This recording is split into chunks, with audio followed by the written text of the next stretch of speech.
Assalamualaikum warahmatullahi wabarakatuh. Halo anak-anak semua.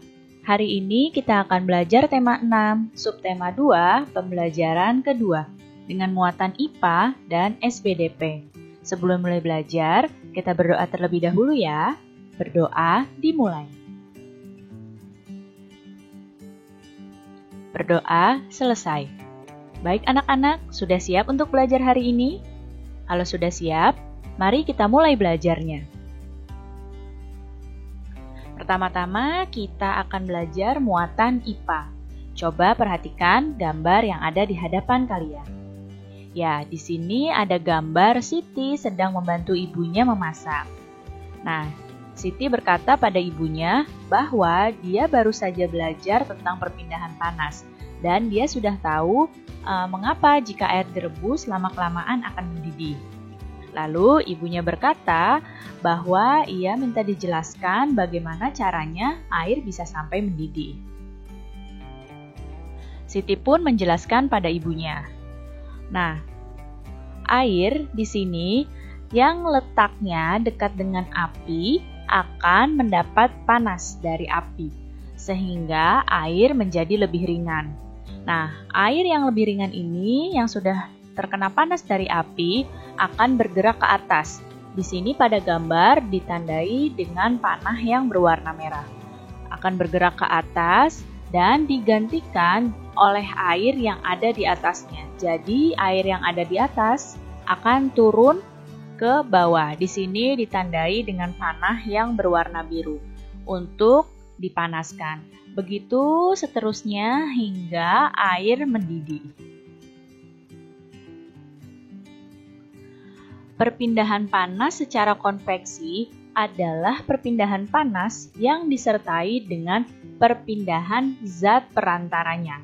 Umumnya, perpindahan panas secara konveksi ini terjadi pada zat cair dan juga gas. Berikut ini adalah contoh perpindahan panas secara konveksi. Yang pertama ada merebus air, kemudian ada memanaskan minyak, ada peristiwa angin darat, dan juga peristiwa angin laut. Ini adalah beberapa contoh perpindahan panas secara konveksi. Sebelumnya kita sudah membahas tentang perpindahan panas, peristiwanya yaitu merebus air. Nah, untuk memanaskan minyak kurang lebih sama seperti merebus air. Sekarang kita akan membahas tentang peristiwa angin darat dan angin laut. Nah, ini ada peristiwa angin darat. Peristiwa angin darat ini terjadi pada saat malam hari. Nah, angin darat terjadi karena udara yang ada di darat pada malam hari lebih cepat dingin daripada udara yang ada di laut. Hingga udara yang ada di atas laut akan naik dan udara yang dari darat akan menggantikan posisi udara yang naik tadi. Ya, jadi bertukar antara posisi udara yang ada di darat dengan udara yang ada di laut. Dan ini angin darat terjadinya pada saat malam hari. Nah, peristiwa angin darat ini dimanfaatkan atau digunakan oleh nelayan untuk pergi melaut. Ya, jadi nelayan itu pergi melaut untuk mencari ikan pada saat malam hari ketika peristiwa angin darat terjadi. Nah, satu lagi ada peristiwa angin laut. Peristiwa angin laut ini terjadi saat siang hari. Angin laut terjadi karena pada saat siang hari daratan akan lebih cepat panas dibandingkan di laut. Sehingga udara yang ada di darat ini akan naik dan udara yang dari laut akan mengalir ke darat menggantikan tempat udara yang naik tadi. Nah, angin laut ini terjadinya pada siang hari ya. Dan peristiwa angin laut ini dimanfaatkan oleh nelayan untuk kembali ke darat setelah melaut. Nah, sekarang kita akan masuk pada muatan SPDP. Sebagaimana kamu tahu, negeri kita ini memiliki berbagai bentuk seni. Salah satunya seni tari. Masih ingatkah kamu tentang pola lantai pada tarian? Nah, sekarang kita akan ingat kembali tentang pola lantai pada tarian. Pola lantai merupakan garis yang dilalui penari pada saat melakukan gerak tari. Pola lantai sangat penting agar penari mengetahui arah perpindahan geraknya supaya tidak saling bersinggungan atau bertabrakan. Nah, tarian yang menggunakan pola lantai juga akan terlihat lebih indah. Nah, apa saja pola lantai itu? Nah, secara umum pola lantai dibagi menjadi dua. Yang pertama ada pola lantai garis lurus.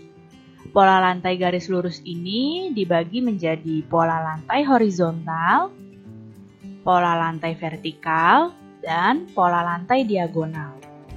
Kemudian yang satunya adalah pola lantai garis melengkung. Nah, pola lantai garis melengkung ini ada pola lantai lingkaran, pola lantai angka 8, dan pola lantai garis lengkung ke depan dan lengkung ke belakang. Pola lantai horizontal itu yang seperti apa? Lihat gambarnya. Nah, ini yang Ibu tunjuk dengan panah adalah pola lantai horizontal. Kemudian pola lantai vertikal seperti ini ya. Pola lantai diagonal yang seperti ini, yang bentuknya menyilang seperti huruf X. Kemudian untuk pola lantai garis melengkung. Nah, perhatikan di sini ada yang pertama pola lantai lingkaran. Lihat yang Ibu tunjuk panah, yang ini yang bentuknya lingkaran adalah pola lantai lingkaran. Kemudian ada pola lantai angka 8. Jadi gerakannya akan membentuk seperti angka 8. Dan ada pola lantai garis lengkung ke depan seperti ini dan lengkung ke belakang seperti ini. Sekarang kita akan lihat ada satu contoh tarian, yaitu tari Yospan dari Papua. Kita akan tentukan apa pola lantainya dan bagaimana gambar pola lantainya. Pola lantainya di sini untuk tari Yospan adalah pola lantai lurus vertikal. Bagaimana gambarnya? Gambarnya pola lantainya itu seperti ini. Dan ada satu lagi contoh, yaitu tari randai dari Sumatera Barat. Nah, kita akan tentukan apa kira-kira pola lantai dari tari randai ini. Ya, pola lantainya adalah pola lantai melengkung yang berbentuk lingkaran. Lalu, bagaimana gambar pola lantainya? Ya, pola lantainya jika digambar akan membentuk seperti ini. Baik anak-anak, cukup sekian ya penjelasan Ibu kali ini. Mudah-mudahan kalian paham dan mengerti. Terima kasih anak-anak semua, sampai jumpa lagi. Wassalamualaikum warahmatullahi wabarakatuh.